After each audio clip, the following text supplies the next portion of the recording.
Update ho muna tayo dyan sa The Hague, Netherlands. Exclusive interview ho nitong si Ma'am Pinky Webb dito kay Atty. Kaufman, abogado ho nitong si dating Pangulong Rodrigo Duterte. At lumipad din ho pa The Hague itong si Atty. Salvador Panelo. Makikibalita ho tayo kung ano na bang kaganapan dyan. Pero bago yan, sa like at sa subscribe, masaya na ho tayo dyan at sa mga gusto sumali sa ating community, yung join button, nandyan lang ho sa baba. Ito ang naging panayam nitong si Ma'am Pinky Webb dito kay Atty. Kaufman ngayong umaga. Panoorin na ito mga kababayan. Attorney Kaufman. Yes, hello, Good afternoon Pinky. to you. Pinky Webb, Nice the to famous meet you. Pinky Webb, very famous. So tomorrow, The famous Pinky Webb. Parang kilala nitong si Atty. Kaufman, itong si ito si Ma'am Pinky Webb, the famous Pinky Webb. obviously, is the confirmation of charges of the former president. Can you just tell us, really, among other reasons, why he waived his right to attend the hearing tomorrow? I think he stated it quite clearly in his notification to the court. As I said, we dictated it, or he dictated to us, obviously. We registered it and we submitted it to the court. How prepared are you for tomorrow's hearing? I feel I'm adequately prepared for tomorrow. I'm looking forward to it. How big is the legal team? We have about 7 or 8 permanent members, and we have people from the Philippines who we've been taking advice from right from the start. Like who? I guess, Pinky, you're asking me about today's announcement. Don't worry, I've seen that. Salvador Medialdea has been working on our team for a long time, as has Martin Dilgra. Yes. The other members of the team who will be coming will be providing ongoing commentary. I'm privileged to have Salvador Panelo on that team as well. He's an Si Atty. Panelo. Ayan o, si Atty. icon. He's someone who I've followed for years. I'm sure he will provide also valuable support tomorrow in explaining what's going on in the courtroom in an unbiased fashion, in unfiltered fashion to the whole of the Filipino nation. They So- shouldn't rely on what they receive from the media controlled by your government. So it's true that Attorney Salvador Baka nasaktan itong si Ma'am Pinky Webb dyan sa sinabi mo na yan. Bilyonaryo naman. Bilyonaryo may control dyan, hindi. Kaso yung bilyonaryo pala gustong kontrolin ang gobyerno. Naku, lari tayo dyan, Ma'am Pinky. Hindi ka ba nasaktan dun sa sinabi na yun nito si Atty. Kaufman? Na hindi dapat paniwalaan ng korte yung mga sinasabi ng mga bias o government controlled tag dito station sa ating bansa. Naku, yari dito si Ma'am Pinky. Panelo, Attorney Medialdea, and Attorney Sylvester Belli will be there tomorrow also. They'll be there tomorrow, yeah. In the gallery? I don't know where they'll be, but they'll be there tomorrow. Okay, last question. How confident are you about defending the former president? For me, it's a privilege to defend him because I believe him.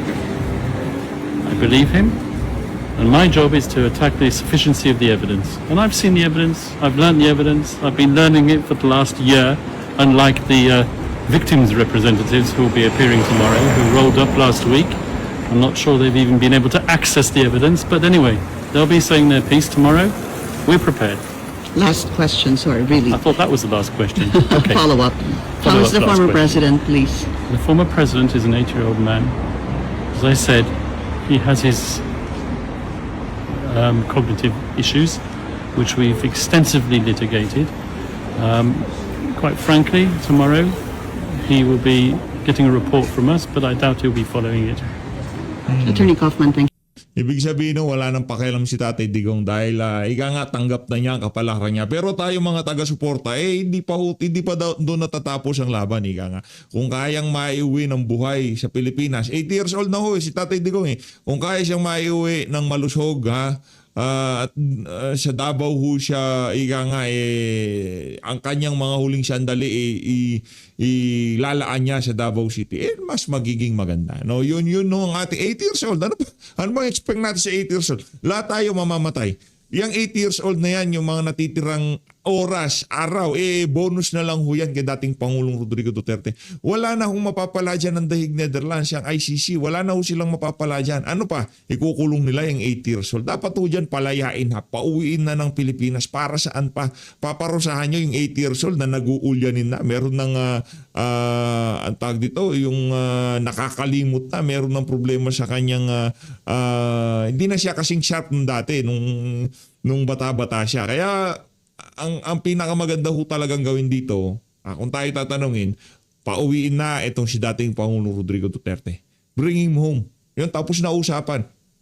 Thank you so much for your time. You're welcome. O ngayon naman pupunta ho tayo dito kay Attorney Salvador Panelo. Naku, lumipad padahig Netherlands. Yan ang yan ang isa sa mga talagang naniniwala tayo pagka sinabi niya na basta ako, taga-suporta ako ni dati Pangulong Rodrigo Duterte. May kakayahan. Dahil may kakayahan, ginawa niya yan bilang abogado, kaibigan itong si dating Pangulong Rodrigo Duterte. Palakpakan mo natin, ito si Salvador Panelo. Rekta ho tayo dito sa kanyang araw-araw na programa dyan sa SMN9 na itawag kay Panelo. Game! Good morning, Carlo. Finally. Ay, nako. Magandang araw sa inyong lahat sa buong mundo ngayong araw ng Lunes, 23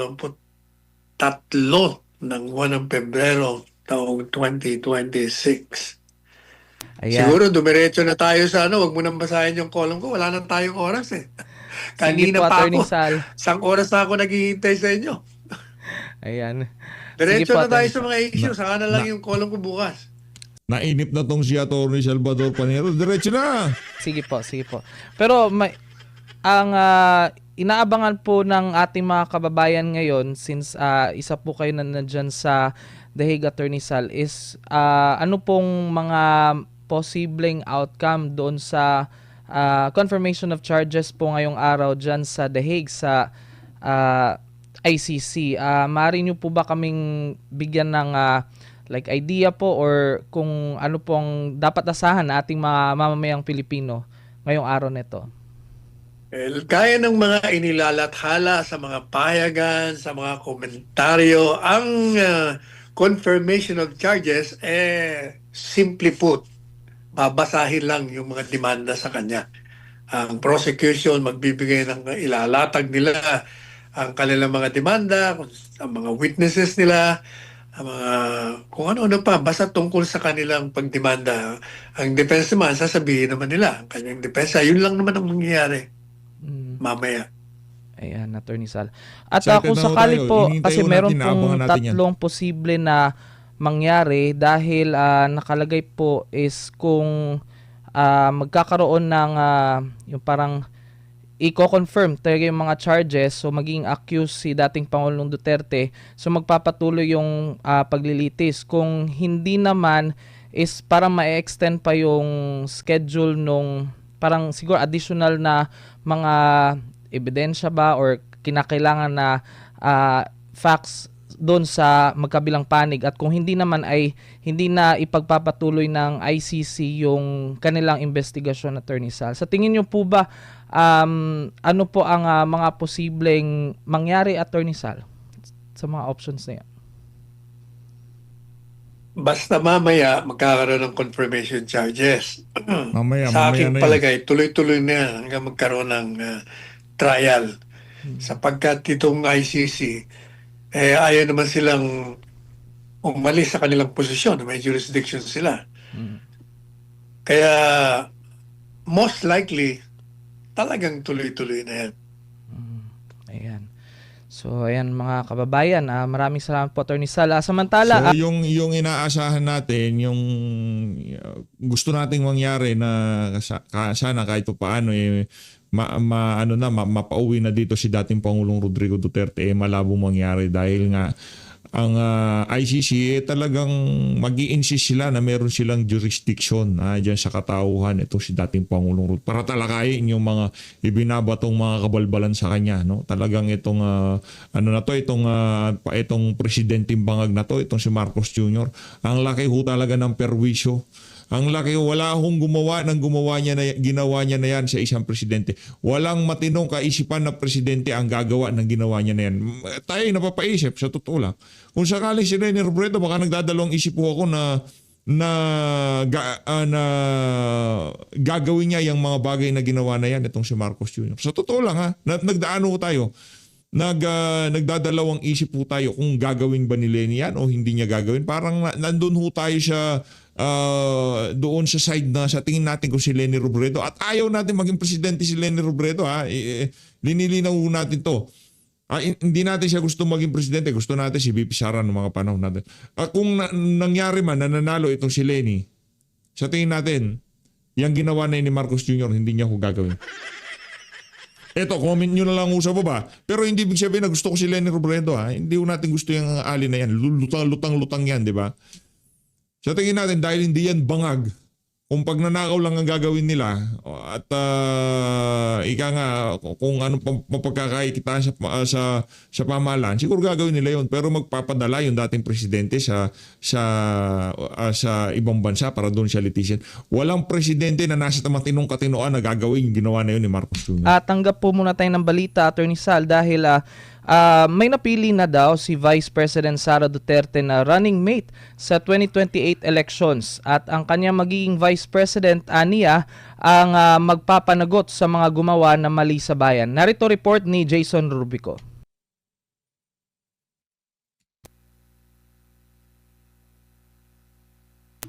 Ayan. Habang hinintay po natin yung ulat mula kay Jason Rubrico, Attorney Sal, kasi po sa panayam sa kanya nung sa isang programa actually dito sa SMNA, Attorney Sal, sinabi niya na hindi naman siya yung isang vindictive na tao, kung ang ibig sabihin kapag siya po ang naging presidente ay most likely ang hahandle or ang uusig sa mga kakulangan or mga pagkakamali ng mga nakaraang administrasyon ay yung magiging Vice President niya, Attorney Sal. Sa tingin niyo po ba, Attorney Sal, kung sino man yung magiging Vice President ni VP Sara, ma-handle niya na maayos ang pagpapanagot sa mga naging pagkakamali ng nakaraang administrasyon or ng administrasyon na susundan niya?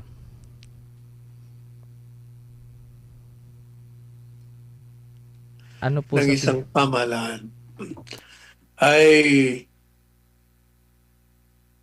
unang-una ay imbestigahan. Pangalawa, maghahain sila ng karapat-dapat na demanda sa mga nagkamit ng krimen o irregularidad.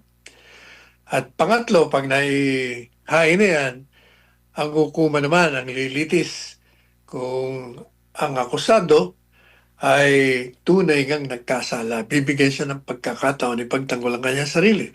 At ang pamahalaan ay mga kanya-kanyang departamento na nag-handle niyan.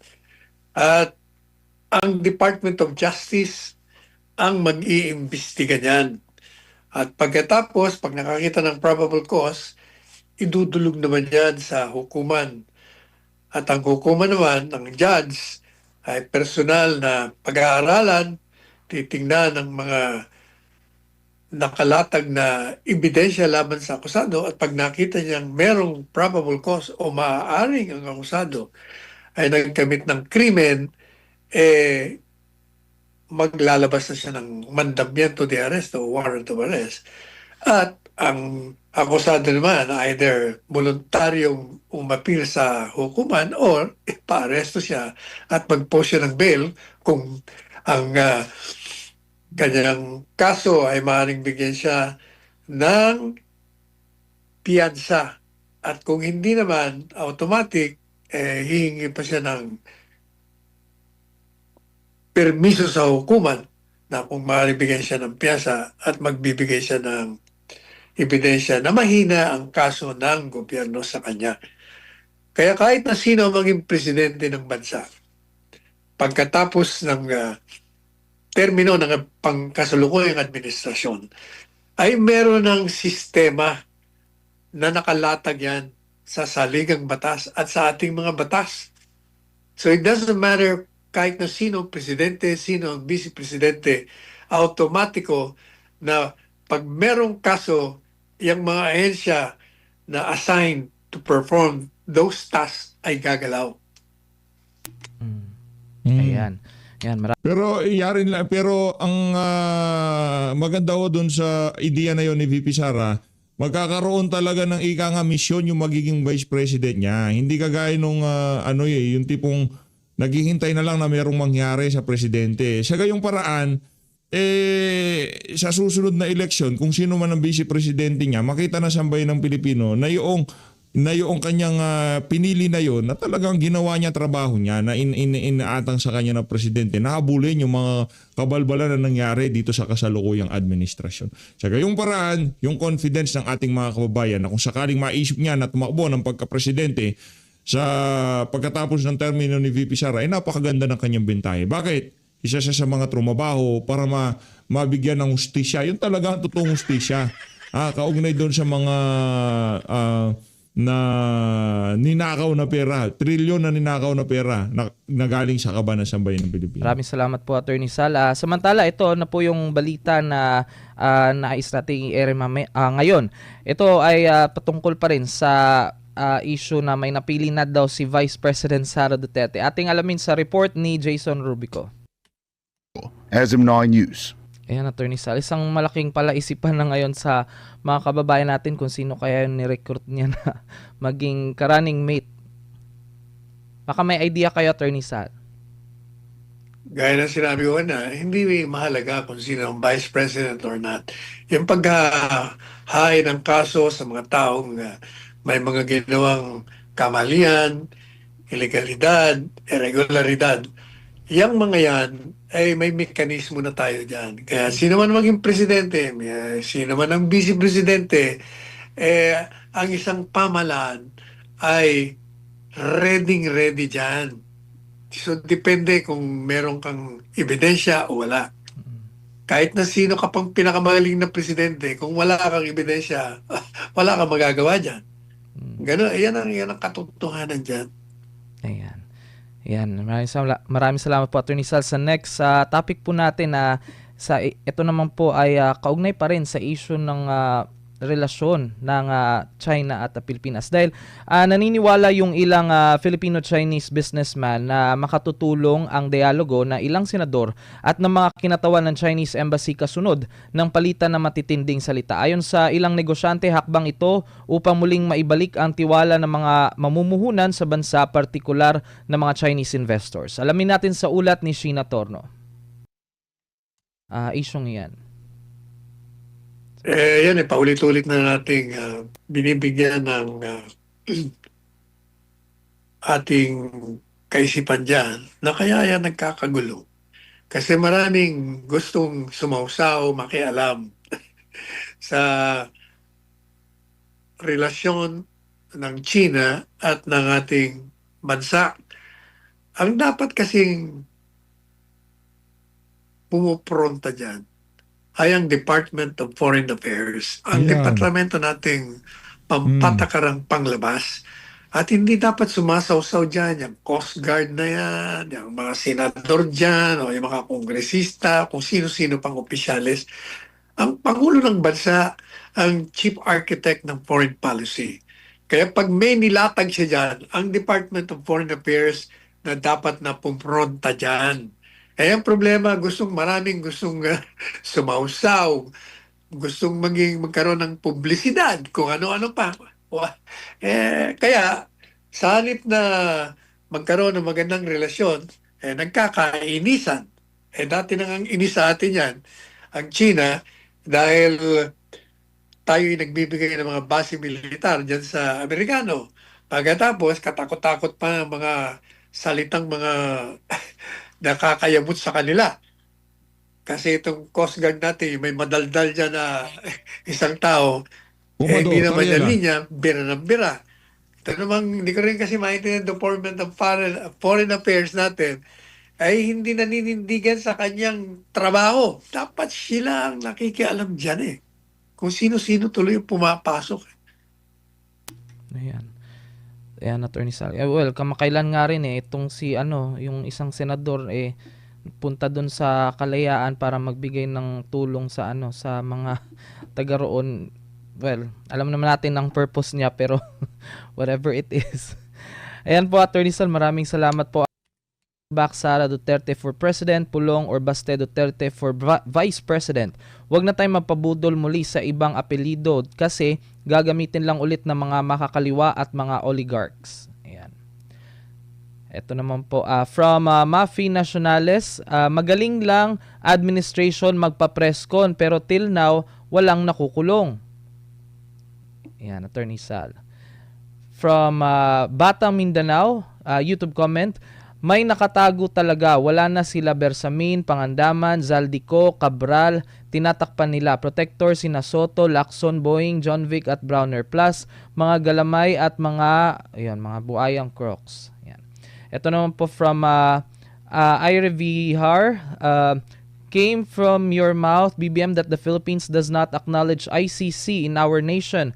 But why did you force FPRRD to the ICC? Yan, tanong ni attorney. Ito naman po from Miss... Kasi, Yes po. kasi banta si Presidente Duterte sa kanilang Yan. pananatili sa kapangyarihan. Banta rin si Inday Sara. Kaya kailangan patahimikin itong Correct. dalawang ito. Yan ang katotohanan dyan. Ayan. Ito naman po from Mr. Tony Tubo, a YouTube comment. According to RA 9851 Section 17, in the interest of justice, the relevant Philippine authorities may dispense with the investigation or prosecution of a crime punishable under this act if another court or international tribunal is already conducting the investigation or undertaking the prosecution of such crime. Instead, the authorities may surrender or extradite suspected or accused persons in the Philippines to the appropriate international court, if any, or to another state pursuant to the applicable extradition laws and treaties. Kulang ang basis ng PBBM administration kung hindi isasama ang panghuling talata. Dapat muna itong umayon sa applicable extradition laws at treaties tulad ng Rome Statute Article 59 na sinasabi. Ayun po. Yun from Mr. Tony Tubo po, attorney. Yan nakikinig sa programa natin kasi pinaliwanag ko na yan. Kulang pa nga ang kanyang paliwanag. Mukhang hindi niya nakakuha yung mga paliwanag ko. Ang paliwanag ko, ulitin natin yung 9851, dalawa ang kulatilya, hindi lang isa. Number one, kailangan in the interest of justice. Ibig sabihin, kailangan yung pagsusuko mo ng isang mamamayan sa bansa, sa dayuhan na bansang makikiusap, nahihingi ng mamamayan taga Pilipinas, kailangan makatarungan yan. Kailangan hindi illegal, hindi labag sa saligang batas. Kaya sabi nga natin, di ba, makatarungan ba yung isusuko mo ang isang mamamayan, presidente pa dati ng bansa, na inaakusa ng krimen na naganap dito at kinamit ng isang Pilipino at ang mga biktima ay Pilipino. Bakit mo ibibigay sa dayuhan? So it's not in the interest of justice. Yan ang pinakamahalaga dyan. It can never be in the interest of justice when you surrender a Filipino citizen to a foreign entity that has no jurisdiction over this country, over the person of the accused. Yan ang pinakamahalaga dyan. And meron pang isang kulatilya. Kailangan paraanin mo pa sa isang hukuman, lokal. Kaya lahat nga, di ba, pinaliwanag na natin yan. Paulit-ulit na nga tayo. Yan ang mga kalakaran na mali ang ginawa ng gobyernong ito at ng International Criminal Court sa kanilang pagsasabwatan. At ang resulta niyan, hindi lamang isinuko mo ang isang mamamayan, ang pinakaresulta diyan, isinuko mo ang iyong soberentiya, ang iyong pagkamalayang bansa. Sinuko mo, sinira mo ang integridad ng teritoryo ng bansang Pilipinas. The territorial integrity as well as the sovereignty of this country have been surrendered. Kaya hindi ba nung ko pa sinasabi na yan, kung ikaw ay Pangulo at pinabayaan mo yan at kasama ka dyan, that is a betrayal of the public trust at pwede kang ma-impeach. Yeah. Pero sinabi ko rin pwede nga ma-impeach. But whether you will be impeached or not, depende yan, since it's a political numbers game, sa mga kalyado mo. Yun. Idinimanda. dismiss kagad, gaya rin ang sinabi natin. Ayan. Ayan, Attorney Sal. Maraming salamat po. At shoutout lang po tayo sa mga nanonood sa ating live stream ngayon, Attorney Sal. From ito, si Manuel Ovillano. Nagtatanong kung nasa dahig ka na po ba, Attorney Sal? Obvious ba? Kamo, obvious ba na? Ito. From, merong komento dito si Kido Stress, Attorney Sal. Huwag lang siyang balat kayo. Yung ibig sabihin niya, yung pipiliin daw na Vice President ni VP Sara, sana hindi daw balat kayo. Ang pinapatamaan niya si Amy Marcos. Si Amy, yan. Banatan mo, attorney. Busy na panay sip-sip. Banatan mo yan si Amy. Nako, wala yan. Yan. Walang kwenta yan, walang Yan, kwenta. at, Banatan well, mo si Amy. pabati rin po, Attorney Sal, sa kay Rosalinda Tandok, Anchors of the Heart, kay Nepdrox at kay Roxanne Costo, watching from Queensland, Australia. Yan po, Attorney Sal, yung mga mensahe na ating mga kababayan. At Kumusta po kayong lahat na mga nanonood sa atin, yung mga naka-focus sa magaganap na confirmation of charges dito sa The Hague. Tayo po ay narinito unang-una sa lahat dahil bilang isang mamamayang Pilipino, dapat talaga magka-interest tayo kung anong ginagawa ng ibang bansa at ng pamahalaan kaugnay dito sa ating bansa. Lalong-lalo na kung ang naka-concentrate dito o ang pinakapaksahin ay ang tungkol sa ating saligang batas. Pag ito ay sinasalakay ng mga taong inihalal natin, hindi tayo dapat mananahimik. Kaya tayo nandito sa The Hague. Kasi ang ating damdamin, itong pamahalaan ay malaki ang kasalanan sa paglabag sa karapatan ng Pangulong Duterte at ng bansang ito, ng mamamayang Pilipino sa ginawang pagsuko nito kay Presidente Duterte. Pangalawa, kaya tayo nandito dahil kaibigan natin ang dating Pangulong Duterte at gusto nating malaman, makita ng personal. Kaya nga hindi ba sinasabi natin sana ay makadalo siya, pero dahil meron siyang mga mabibigat na kadahilanan at yun ay ginagalang natin at balido yun. Valid yun.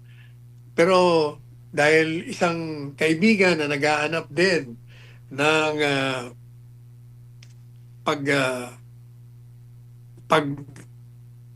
pagmamahal galing sa mga supporters niya at ang mga supporters niya naman nakagaya natin, naghahanap din natin ng katotohanan sa nangyayari sa ating mahal na Pangulong Duterte. Ano na ba? Kumusta na ba? Ano ba itsura niya? Kasi hindi natin nakikita, isang taon na. Siya rin naman, hindi niya rin nakikita mga supporters niya, maliban doon sa kanyang mga anak. At saka iba pang kapatid at kanyang naging kabiyak. Gusto natin sana, kaya tayo narito. At pangatlo, ang pinakamahalaga tayo nandito at yung mga naririyan na dumating ay para bigyan siya ng moral na suporta. Sapagkat dapat tayong mga Pilipino, pag ang isang mamamayang kababayan natin ay nasa ganitong sitwasyon, ay kailangan suporta tayo, lahat tayo suportado. Hindi yung tayo pa ang nagpapakanulo, pinagtataksilan natin ang ating kababayan, ang ating bansa, itinatakwil natin ang saligang batas na siyang nagiging giya ng buong sambayan ng Pilipino kung ano ang nararapat sa pamamahala na nilabag paulit-ulit with impunity ng administrasyon. Kaya po tayo narito ngayon. All-out support tayo kay Presidente Duterte. Hopefully, mamaya, sana magbago isip niya. Kahit magpakita lang siya, mag-hi and goodbye siya. Oh, hi! Tapos, humarap siya dun sa mga nasa likuran. Kasi yung gallery, nasa likuran. Sila nakaharap sa mga judges. Umarap lang siya ngayon. Okay lang sabi niya, I beg leave your honors. Nakita ko ng mga kababayan ko, hello and goodbye. Yan, inaasahan din natin yan, Attorney Sal. At sana nga po well, kahit anong mangyari mamaya, Attorney Sal, ay suportado ng mamamayang Pilipino ang dating Presidente Rodrigo Duterte. At muli, Attorney Sal, maraming salamat po sa oras na ibinigay niyo po sa amin. Alam kong medyo na po dyan, madaling araw na po. At sa ating mga kababayan na Ayun na nga, maraming salamat dito kay Attorney Salvador Panelo. Palakpakan ho natin yung mga kaibigan ni Tatay Digong na nasa Daig Netherlands ngayong mga panahon na ito. Maraming salamat, mag-ingat ho kayong lahat. Abangan ho natin yung confirmation of charges para dito kay dating Pangulong Rodrigo Duterte. Baka ano ho yan, ika nga, hindi na ho tayo magsasalita dyan. Talagang i-record ho natin at i-upload dito sa PH Update para makita ng ating mga kababayan kung ano ang mga punto de vista ng kampo nitong si dating Pangulong Rodrigo Duterte kaugnay doon sa mga aligasyon sa kanya. Yung gawa-gawang mga kaso laban dito kay dating Pangulong Rodrigo Duterte.